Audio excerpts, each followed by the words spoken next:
सभी पत्रकार बंधुओं को मेरा नमस्कार। आज पर्यावरण दिवस है और पूरी दुनिया में इस समय बिगड़ते हुए पर्यावरण को लेके एक गंभीर चिंता का माहौल है। और हम लोग देखते हैं कि हर बार नवंबर दिसंबर के महीने में पर्यावरण प्रदूषण पर एक बहस पूरे देश में छिड़ जाती है। वो बहस कुछ समय के बाद शांत हो जाती है। हम लोग देखते हैं कि जल प्रदूषण पर बहुत चर्चा, गोष्ठी, विचार विमर्श, बड़ी बड़ी योजनाएं आती हैं, लेकिन वो जल प्रदूषण की समस्या से सिर्फ हम लोग कागजों में लड़ रहे हैं, जमीन पर कुछ नहीं कर पा रहे।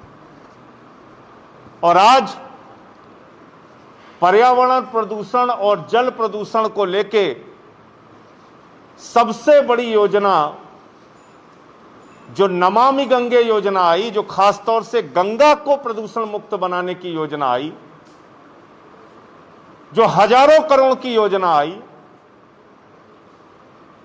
और हम सब लोग जानते हैं कि गंगोत्री से लेकर गंगा सागर तक गंगा अविरल निर्मल रहे, इसके लिए कितने त्याग और बलिदान लोगों ने दिए। प्रोफेसर जेडी अग्रवाल जी को हम लोगों को सर झुका के नमन करना होगा। प्रोफेसर जेडी अग्रवाल जी ने जीवन भर संघर्ष किया गंगा को प्रदूषण मुक्त बनाने के लिए। अविरल और निर्मल गंगा के लिए उन्होंने अपना जीवन दे दिया।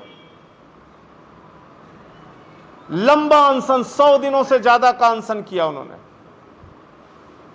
लेकिन आज मैं आपको काशी, जिसकी पवित्रता को लेके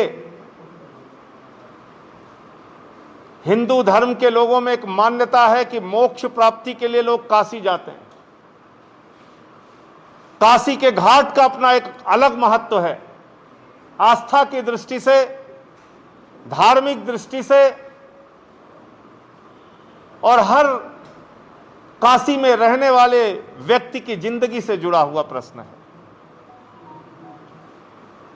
नमामि गंगे योजना पर उत्तर प्रदेश अकेले में, जहां पर योगी आदित्यनाथ जी की सरकार है, जहां पर आदित्यनाथ जी ने बड़े बड़े दावे किए गंगा को निर्मल और स्वच्छ बनाने के लिए, जहां पे उनके जल शक्ति मंत्री महेंद्र सिंह जी हैं, इनके देखरेख में जो नमामि गंगे योजना उत्तर प्रदेश में चली, आपको जान के हैरानी होगी, 28,000 करोड़ रुपए का बजट नमामि गंगे में आया। 28,000 करोड़ रुपए का बजट। और जो इस योजना को पूर्ण करने का समय था वो नवंबर 2020, यानी नवंबर 2020 में नमामि गंगे योजना पूर्ण होनी थी। और उसके तहत जितने भी नाले गंगा में जाते हैं, गंगा को प्रदूषित करने के लिए जितने भी तरीके हैं, उसको बंद करके गंगा को साफ सुथरा स्वच्छ बनाना था। लेकिन आज जब मैं आपसे बात कर रहा हूं, 28,790 करोड़ रुपए में से मात्र 8,352 करोड़ रुपए ही खर्च हो पाया है। 2020 नवंबर में योजना पूरी होनी थी, 2021 हो गया, छठा महीना चल रहा है 21 का, और अभी तक मात्र 8,000 करोड़ रुपए इसमें खर्च हुए हैं। और खर्च भी कैसे कैसे हुए हैं। एक मीटिंग हुई नमामि गंगे की, उसमें एक बैठक करने में 43 लाख रुपए खर्च हो गया। 43 लाख रुपए एक बैठक में। खर्च कैसे कैसे हो रहा है। एक गंगा के लिए कमेटी 28,790 करोड़ रुपए में से मात्र 8,352 करोड़ रुपए खर्च हुए। और एक बैठक में 43 लाख रुपए खर्च हुआ, वो मैंने बताया। अब मैं आपको बताता हूं कि जो डिस्ट्रिक्ट गंगा कमेटी बनी है उसमें अभी तक कुल अमरोहा में 3 मीटिंग, बदायूं में 1 मीटिंग, बलिया में 13 मीटिंग, भदोही में 8 मीटिंग, बिजनौर में 2 मीटिंग, बुलंदशहर में 4 मीटिंग, चंदौली में 7 मीटिंग, इटावा में 0 मीटिंग, फर्रुखाबाद में 12 मीटिंग, फतेहपुर में 3 मीटिंग, हापुड़ में 9 मीटिंग, हरदोई में 5 मीटिंग, मुजफ्फरनगर में 0 मीटिंग, प्रयागराज में 1 मीटिंग, प्रयागराज में 1 मीटिंग हुई है प्रयागराज में, और ये वाराणसी में 13 मीटिंग हुई। तो ये जो गंगा की सफाई के लिए कमेटी बनाई गई है उसकी मीटिंगों का ये हाल है। अब इसके अलावा मैं आपको दिखाता हूं कि किस प्रकार से काशी, जिसके घाट का अपना महत्व है, और मैं आज आपके सामने पूरी जिम्मेदारी के साथ बोलना चाहता हूं कि गंगा की सफाई के नाम पर बड़े बड़े दावे करने वाली योगी आदित्यनाथ जी की सरकार आज गंगा की सफाई के नाम पर क्या हालत काशी की है वो मैं आपको दिखाना चाहता हूं। काशी में एक घाट बन रहा है। एक और वीडियो दिखाइए जिसमें जेसीबी से खुदाई हो रही है। ये काशी का गंगा नदी में नाला मिल रहा है, देखिए आप। चलने दो इसको, चलने दो इसको, चलने दो।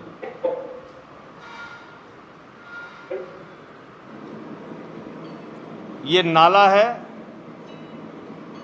ये प्रधानमंत्री जी के संसदीय क्षेत्र का दृश्य है। ये गंगा की सफाई हो रही है, देखिए आप। इसके अलावा जो बहुत ही गंभीर विषय है कि अब गंगा नदी के बीचों बीच में गंगा मैया का सीना चीर के वहां पर 30 मीटर गहरी नहर बनाई। ये देखिए पानी हरा हो गया, हरा हो गया पानी। गंगा का ये पानी है, देखिए आप। काइयां जमी हुई हैं,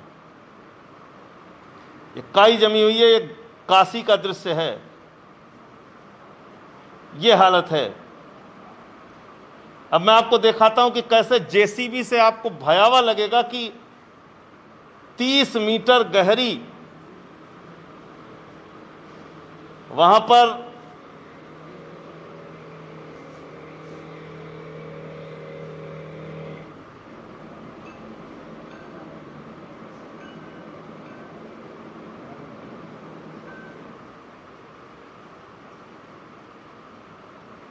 ये हालत है। आज जेसीबी से बीच में, गंगा के बीचों बीच में 30 मीटर गहरी, मैंने आपको फोटो और वो भेजा था, आपके मोबाइल में होगा।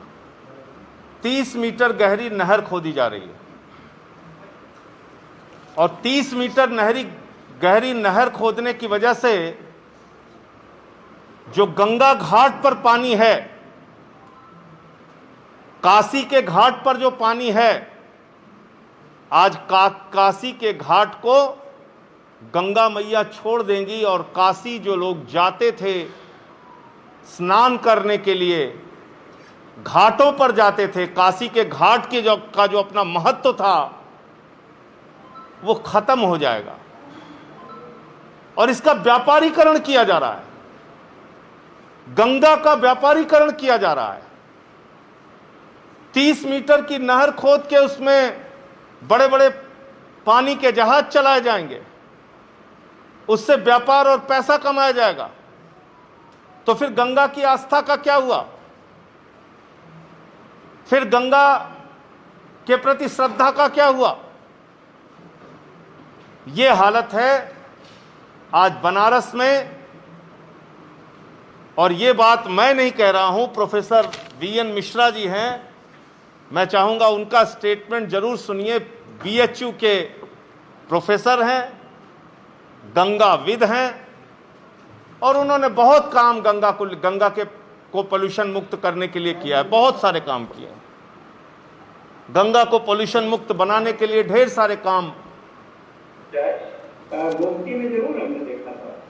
तो मिश्रा जी अभी पानी कैसा है गंगा जी का?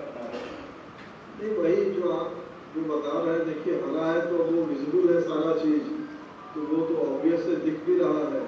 एक जो सबसे बड़ी बात है कि गंगा में ये करीब 1986 में जब ये गंगा कार्य योजना शुरू हुआ तो बनारस में जो गंगा जी का सफर था वो रॉ सीवेज का गंगा जी में जाना, उस वजह से दिक्कतें रही हैं और उस पर बहुत काम भी हुआ है। लेकिन इधर कुछ नई चीज़ें भी शुरू हो गई हैं, जैसे कि ललिता घाट पे, वो जो मरकणिका घाट के पास है, एक बड़ा प्लेटफॉर्म गंगा जी के चैनल में घुस के करीब 30-35 मीटर तक इन्वेट करके बनाया जा रहा है, जिससे पानी वहाँ पर रुक भी रहा है कि जब भी पानी में ऑब्स्ट्रक्शन होगा तो पानी की जो उसके अपस्ट्रीम में वेलोसिटी कम होगी, क्योंकि पानी का निकास का चैनल वहाँ कम हो जाएगा, तो पानी एक तरह से स्टैग्नेट हो रहा है। और ये एल्गल ग्रोथ की वजह से है। और एल्गीज वगैरह देखिए, अगर पानी में अगर वेलोसिटी कम हो जाए और पानी में ठहराव, इसमें आएगा वो माइक है कोई?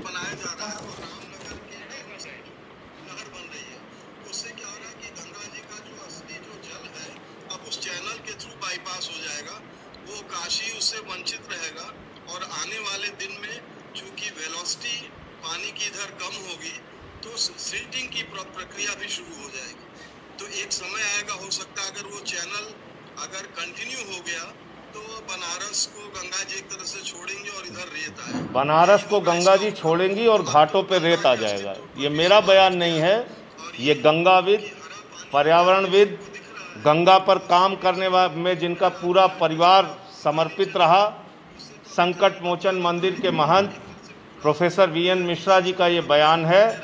और मैं समझता हूँ कि ये बहुत महत्वपूर्ण बात है जो ये बता रहे हैं कि काशी के घाटों को नहर खोदने की वजह से गंगा मैया का सीना चीर के बीच में जो नहर 30 मीटर गहरी बनाई जा रही है, उसकी वजह से गंगा के घाट वो छोड़ देंगी, ऐसा इनका स्पष्ट तौर पे मानना है।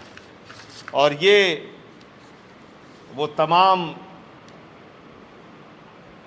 ये देखिए किस तरीके से ये जीसीबी चलाई जा रही है और गंगा के बीचों बीच में 30 मीटर, छोटा हो जाएगा, 30 मीटर गहरी नहर खोदी जा रही है। ये बात हो गई बनारस की।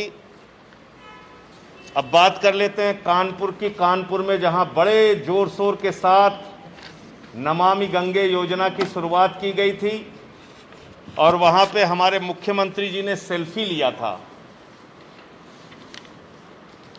ये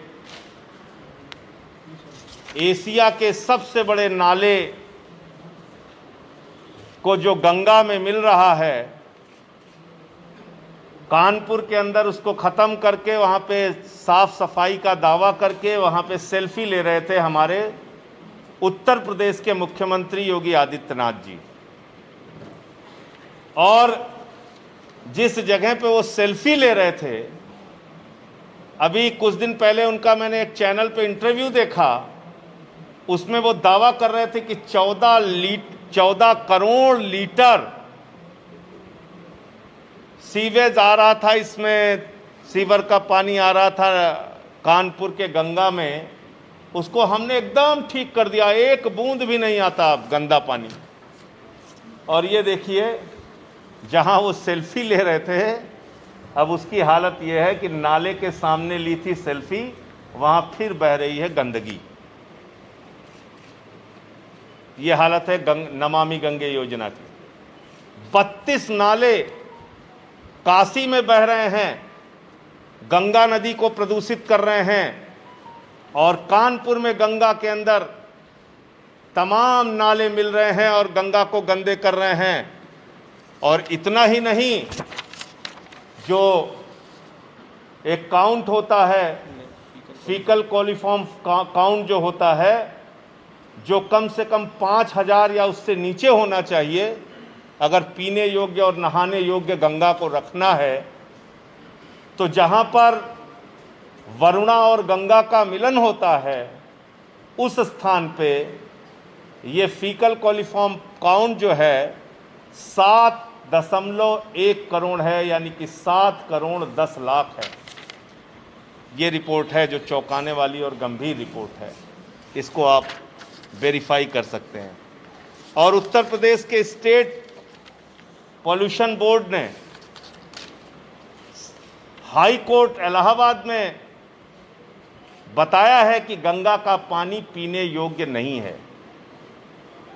ये योगी जी के राज्य में योगी जी का प्रदूषण बोर्ड हाई कोर्ट के अंदर खुद कह रहा है कि गंगा का पानी पीने योग्य नहीं है।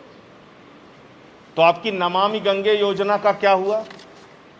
ये नमामि गंगे योजना सिर्फ सफेद हाथी साबित हो रही है। ये नमामि गंगे योजना सिर्फ दिखावा मात्र है। ये नमामि गंगे योजना सिर्फ हिंदुओं का वोट हासिल करने के लिए, बड़े बड़े प्रचार करने के लिए है। ये नमामि गंगे योजना सिर्फ और सिर्फ कमाई का एक जरिया बन गया है भारतीय जनता पार्टी और उत्तर प्रदेश की सरकार, आदित्यनाथ की सरकार के लिए। मैं चाहता हूं कि 28,000 करोड़ रुपए में से जो 8,000 करोड़ रुपए खर्च हुआ है, इस पर एक वाइट पेपर लेकर आना चाहिए योगी आदित्यनाथ जी की सरकार को, क्योंकि गंगा एक आस्था का विषय है और यह सबसे जुड़ा हुआ मुद्दा है, उत्तर प्रदेश की जनता से जुड़ा हुआ मुद्दा है, देश के करोड़ों लोगों से जुड़ा हुआ मुद्दा है, देश के करोड़ों लोगों की आस्था से जुड़ा हुआ मुद्दा है। एक वाइट पेपर लेके आना चाहिए और बताना चाहिए इस देश के लोगों को कि गंगा सफाई के नाम पर उत्तर प्रदेश में क्या हुआ है, कहां कहां कमियां रही हैं और आज तक ये नाले गंगा में कैसे बह रहे हैं। इसका जवाब और स्पष्टीकरण सरकार को देना चाहिए। और जो गंगा के बीचों बीच में नहर खोदी जा रही है 30 मीटर की, जो उसका व्यवसायीकरण किया जा रहा है, अगर इसको रोका नहीं गया तो जैसा मैंने नहीं, प्रोफेसर वीएन मिश्रा जी बता रहे हैं कि काशी के घाट को गंगा मैया छोड़ देंगी और वहां पर सिर्फ रेत रह जाएगा, तो लोग नहाएंगे कहां, लोग किस घाट पे जाएंगे? तो इसलिए ये तुरंत नहर को बनाने का काम, गंगा के बीचों बीच में सीना चीर के नहर बनाने का काम, इसको बंद करना चाहिए, रोकना चाहिए। ये लोगों की आस्था के साथ खिलवाड़ है, व्यवसायीकरण के नाम पे एक बड़ा खिलवाड़ है। और हम सब लोग जानते हैं, प्रधानमंत्री से लेके मुख्यमंत्री तक, योगी आदित्यनाथ जी तक मां कहते हैं गंगा को, गंगा मैया कहते हैं। आप जब गंगा मैया कहते हैं, मां कहते हैं, उसकी स्वच्छता के लिए, सफाई के लिए हजारों करोड़ रुपए अलॉट करते हैं, वो पैसा बंदरबाट में जा रहा है, वो पैसा सिर्फ दिखावे में खर्च हो रहा है। तो इसलिए इस पे एक वाइट पेपर सरकार को जारी करना चाहिए और अगर इस पर जल्द कोई कार्रवाई सरकार नहीं करती है तो आम आदमी पार्टी इसको लेके एक व्यापक आंदोलन उत्तर प्रदेश में नदियों की सफाई और गंगा की सफाई को लेकर शुरू करेगी। इसके अलावा हाँ, ये तो देख, ये सारी चीजें देख लीजिए इसमें। और फोटो में दिखा दो, ये जेसीबी चल रही है, और फोटो में दिखाइए। हाँ,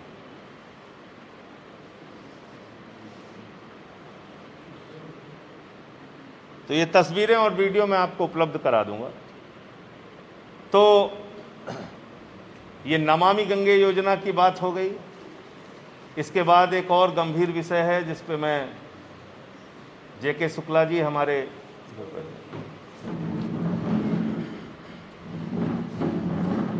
लीगल सेल के उत्तर प्रदेश के अध्यक्ष भी हैं। एक प्रकरण हुआ था जिसमें अमर दुबे का इनकाउंटर हुआ था कानपुर कांड में, बिकरू कांड में। अमर दुबे की शादी 3 दिन पहले हुई थी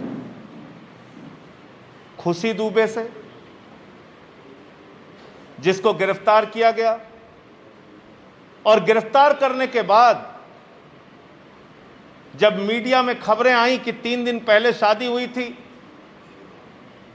इसका अपराध की दुनिया से कोई लेना देना नहीं, तो तत्कालीन जो वहां के एसएसपी थे कानपुर के, उन्होंने अखबार में, मीडिया में बयान दिया कि खुशी दुबे निर्दोष है और हम उसको रिहा करने जा रहे हैं।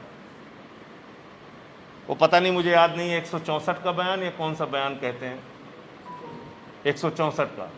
उन्होंने साफ तौर पे कहा कि 164 का बयान करके हम इसको रिहा करने जा रहे हैं। और वो खुशी दुबे जीवन और मौत से संघर्ष कर रही है।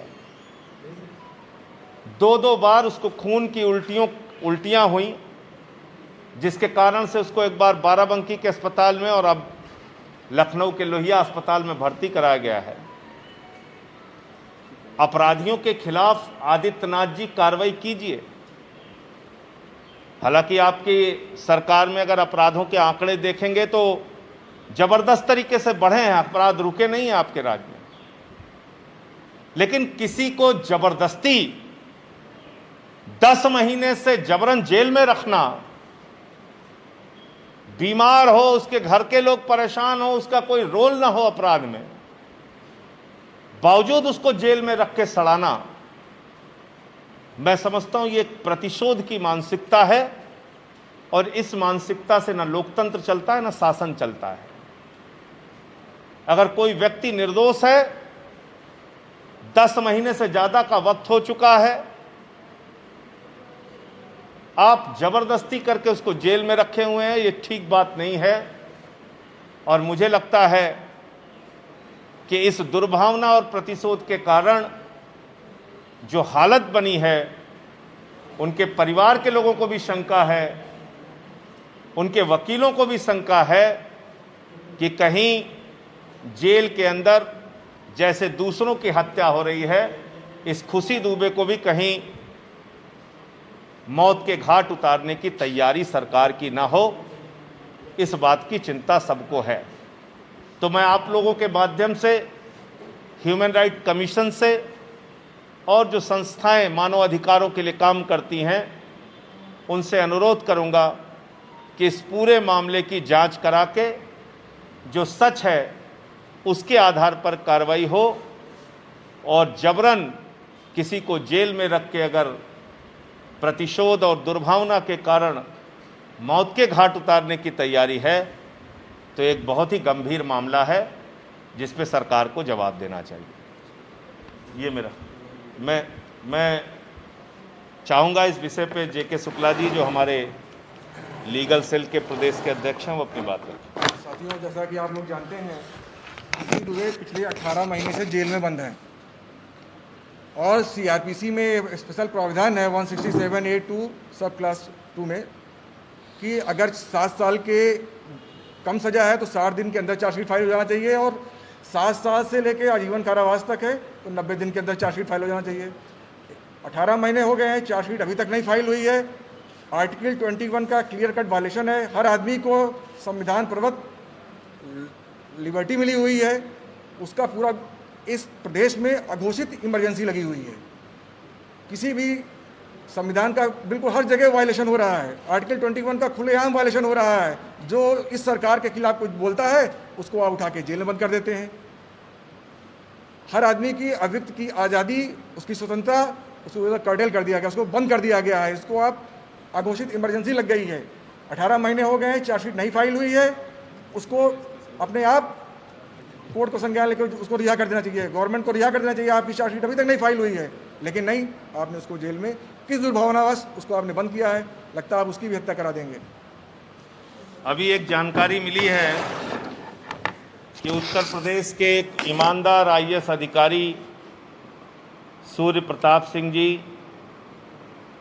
के घर पर उन्नाव की पुलिस पहुंची है। पिछले 4 घंटे से उनसे पूछताछ कर रही है।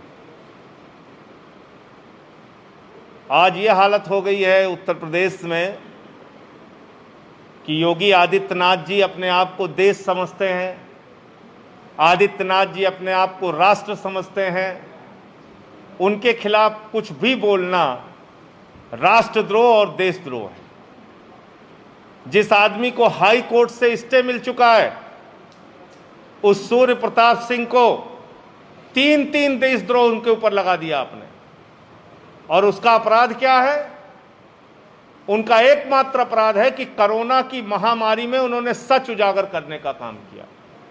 उन्होंने बताया कि गंगा के घाटों पर किस तरह से 100 दफनाए गए हैं।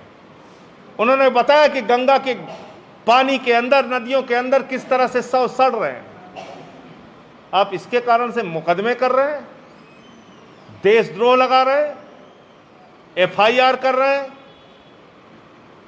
ये बहुत ही, मैं कहूँगा, एक ओछी मानसिकता का परिचय दिया है आदित्यनाथ जी ने और उनकी सरकार ने कि एक ऐसे ईमानदार अधिकारी जिन्होंने जीवन भर ईमानदारी से उत्तर प्रदेश में एक IAS अधिकारी के तौर पे अपनी सेवाएं दी, आज क्योंकि वो आपके सच को उजागर कर रहे हैं, इसलिए आप उन पे मुकदमे, FIR, देशद्रोह कर रहे हैं। 3 देशद्रोह आपने लगा दिया। तो ये इस तरह से आवाज़ दबाना, लोकतंत्र के अंदर गला घोटना, ये ठीक बात नहीं है। और मैं समझता हूँ हाई कोर्ट इस मामले का जरूर संज्ञान लेगा और इस पे जरूर कार्रवाई करेगा। धन्यवाद।